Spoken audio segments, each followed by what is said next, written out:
Pinuntahan namin tong SM Santo Tomas, Batangas. Ito talagang first time namin nakapunta rito at kami yung matagal lang narinig ito na maganda raw at hindi naman kami nabigo, talagang maganda. Lalo na yung kanyang pasado, yung kanyang harapan, yan makikita nyo dyan. Kami ay nag-uutay-utay ng pumasok diyan at si manager, ang aking misis, na doon na sa banda ngayon, yung nakapulang yun ng dami. Kami ngay nagpag-out-out na rin yan, binati natin yung gwardiya at siya naman ay nagsaludo magagalang pa lang gwardiya din shout out SM Santo Tomas. Kami nagputay-utay na yan ay magandang loob yan, siyempre may escalator, pero nakita pa silang namin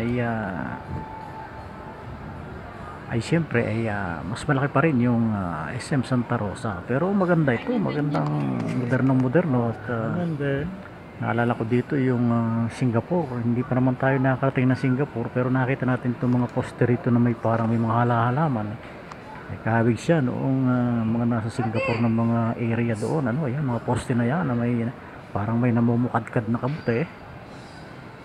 At yan ay napapanood naman natin sa mga video at mga pictures, yung mga views na yun. Kaya nga Singapore agad ang ating naalala nung nakita ko yung mga poste na yan.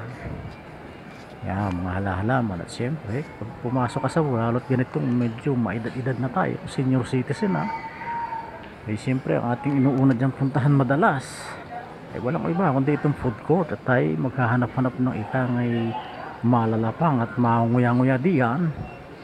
Hindi naman tayo nabigo dahil nga sa ito nga ay Santo Tomas, Batangas.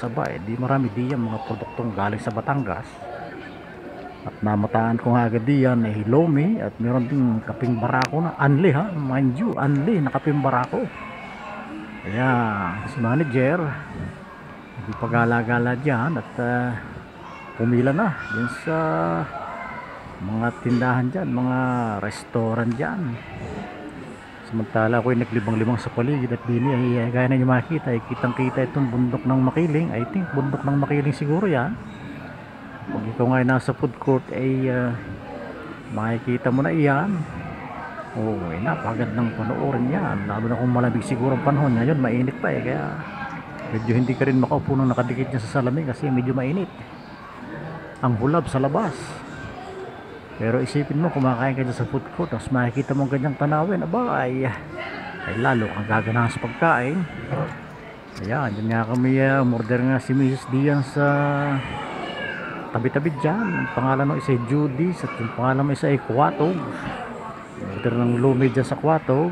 Dito na sa Judy, so umorder siya ng dinuguan, may mga lumpia pa. Meron pang anli na kaping barako. Biruin mo yun, meron ka pang anling kape na barako. Although yung kaping barako naman ay hindi naman saksakan ng tama. Tamang-tama lang. So kabing suwabe ka nga. So yan, at nga si manager kumukuha na ng order ay siyempre siya lagi nag-o-order at makapag home order ay hindi niya magustuhan na ang mapipili pag siya walang problema.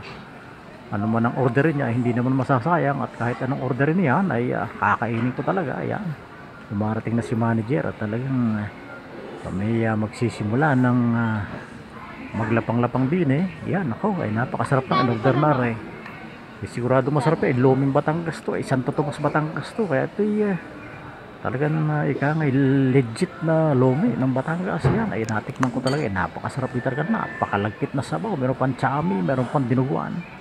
At syempre si manager ay magkakanin at kanin, rice is life. Yan. At ay napakabilis ng pagkakain namin ay talagang hindi namin naubos tong chami, kaya nagdesisyon na lamang kami na iuwi sa aming unik uiho. Kaya yan ay aming pinabalo. Kita niyo naman yung aking tagayan o aking bowl na lumi talagang side na side. Yan, meron din diyang fully book bookstore at may national bookstore din sa baba, parang sa baba yun. Dito nga ay tayo nagtingin-tingin ng mga libro. Wala man tayong balak bumili pa at napakarami pang binabasa na hindi ko matapos-tapos. At yan nga ay nagbaka sakali tayo makita natin yung mga libro ni Jane Vergara. Siya nga pala kay may time. Hindi ko nakita ang libro niya dyan, baka nasa Lazada pa or nasa Shopee. Pero pwede nyo rin makakontak si Jane Vergara kung kayo i-order sa kanyang Facebook account. Hanapin nyo lang sa Facebook yung Jane Vergara. Hindi ko sure kung meron siya sa Instagram. Yan ang kanyang mga libro. Marami siyang libro, pero so far yan yung 4 na libro. At siguro ay hindi pa niya nape-penetrate itong National Bookstore. By the way, hindi naman National Bookstore ito nga pala, no? Ayan, tayo nag-ikot-ikot dyan. For curiosity, tinanong natin yung mga libro. At hindi pala siya second hand book, kasi puro bago yung nadyan. Tayo naman makatapos masok, tayo lumabas-labas, tumanaw-tanaw. At mula nga dyan sa second floor, kita natin yung babae. Napakagandang pagmasdan.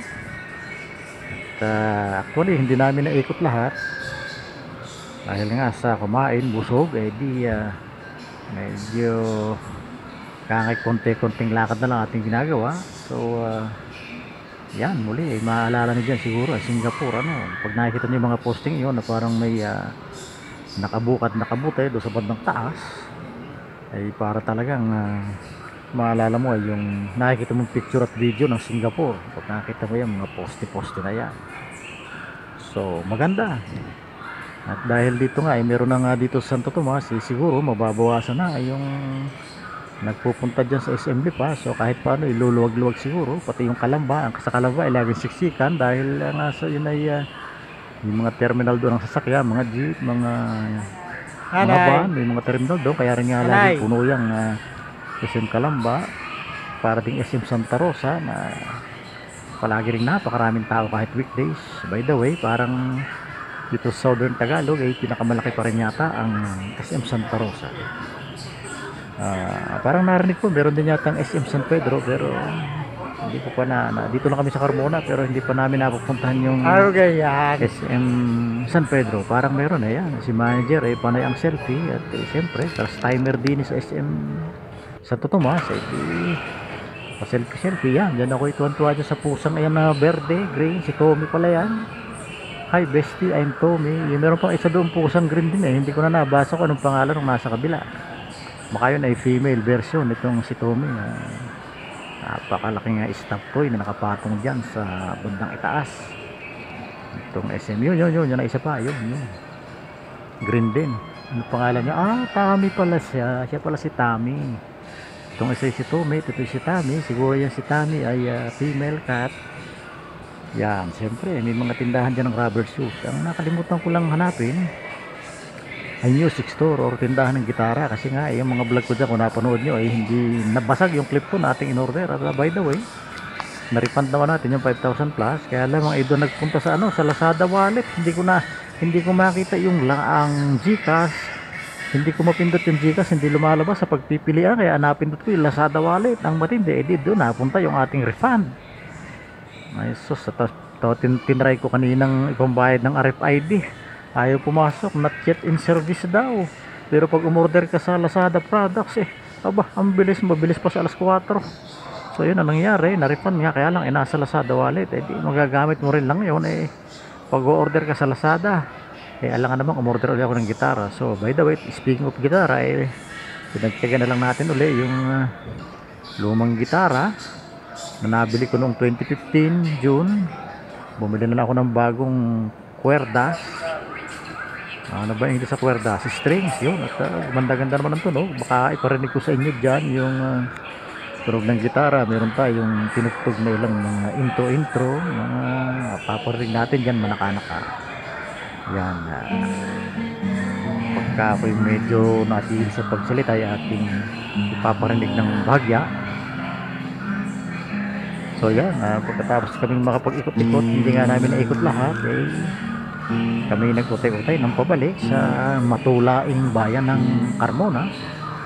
Pero siyempre yan, atin muna binusog ang ating mga mata sa pagtingin sa kapaligiran. At yan, like na, mga Old Town Gangcha, malamang ay iced tea yung siguro, or milk tea yung Gangcha na yan. At eto, yan yata ay sa second floor pa rin kung hindi ako nagkakamali. Ayan. Eto, napakalaki ng screen na yan at talaga ako ay namangha at tayo ay ika nga selfie dyan ng bahagya bago na tayo ay nakalimutan ko na namang ngumiti. Ano, bakit baga pagka ako'y nagbibideo sa sarili nakalimutan kong ngumiti? Ayan, pansin na kayo at nangumukha para tuloy ang sungit ng aking itsura dyan sa aking selfie dyan. Sa susunod ay tatry ko ng ngumiti. Ano, ako yata hindi ko lang ako bagay para akong natataid dyan yan. Anyway, kasi itong aking camera ito ay ang tawag dito, hindi ko nakikita ang aking mukha pag ako ay kakamera. So yan po lamang.